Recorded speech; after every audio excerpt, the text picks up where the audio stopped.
When we illegally download content from the internet, we are essentially breaking copyright law. This originated in 1710 when the British government determined how long a work could be copyrighted. This was a change from the previous 21 years, during which time publishers were in ultimate control of the market as they held the right to print these books. This move prevented monopolies and helped spread knowledge as books could be published by everyone once the copyright ran out. Despite protests, it was decided in 1774 that works would be released into the public domain after copyrights expired, preventing perpetual copyrights. The U.S. adopted this law as well. But here's where the trouble comes in. The Fifth Amendment of the U.S. Constitution entitles citizens to just compensation when the property is taken, including creative property. However, you aren't paid when these rights are eventually revoked and the creative property enters the public domain. To make things worse, Congress keeps extending the period of copyrights, which goes against the spirit of the law. The widespread use of the internet has effectively changed the world. Unfortunately, many industries have not kept up with this advancement, causing a culture lag. Similarly, laws have not managed to keep up with the changes the internet has made in how we interact with the world.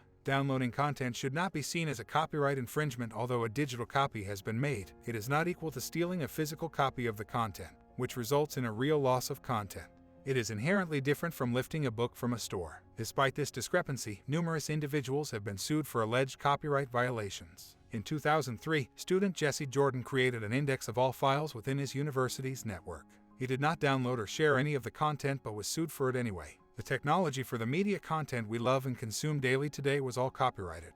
All the industries that use creative works, from radio to TV, only flourished because of piracy. Filmmaking technology, which was invented and quickly copyrighted by Thomas Edison, was monopolized such that companies had to use illegal equipment and imported film. Independent groups eventually fled to California. By the time copyright law caught up with them, Edison's patents had run out. Without piracy, Hollywood would never have existed. When it comes to music, there was difficulty in determining the boundaries of copyright, especially once recording became possible. Now, recording artists have to get permission from and pay composers to record music. Sharing is caring, except apparently when it comes to copyright law. However, there are inherent benefits of breaking copyright law to society without proportionate harm. Sharing content allows greater exposure, especially if it can be found on the internet.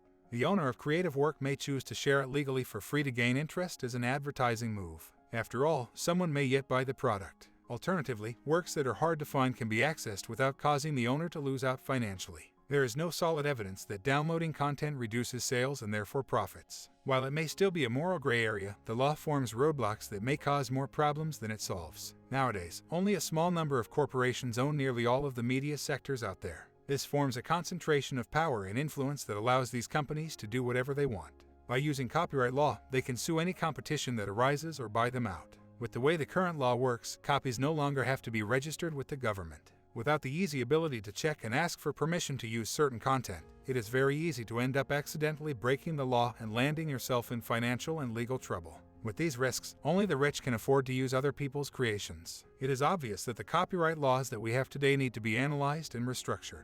Steps need to be taken to ensure that accidental piracy doesn't bankrupt innocent people and to promote healthy competition while making it possible for a culture to be shared. One way to do this is by reenacting the registration of copyrighted works. With this, the Copyright Office needs to make its process more streamlined. Putting everything behind a paywall will only cause life to be more difficult and progress to stagnate. Free culture does not have to compete with financial gains. If big media continues to restrict creative freedom and usage of creative property, there may be nothing to profit off in the end.